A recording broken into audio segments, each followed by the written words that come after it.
If you're selling your Nest Doorbell or starting fresh, here is how to hard or factory reset the battery version and just take it back to its default settings.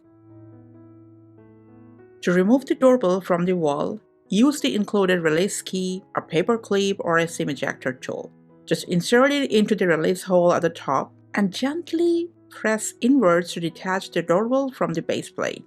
Now once it's removed, take a SIM ejector tool or paper clip and just locate the small pinhole at the back of the doorbell. You just need to use a tool that fits the hole, but avoid anything sharp that could damage the device. Press and hold for about 12 seconds. You gotta watch the front light carefully. It will blink yellow 4 times. Keep holding until the light turns solid yellow with a confirmation chime. Once it does, release the button. Now, if it didn't reset at one go, you can plug it into a charger and then try to reset it.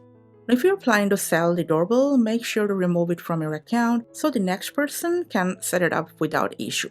So let's open the Google Home app, then go to Devices. If you've got multiple Google devices in here, just tap on your doorbell and then simply tap over this screen. It might be showing offline or not available, doesn't matter. And then tap on this wheel icon and then go to Settings.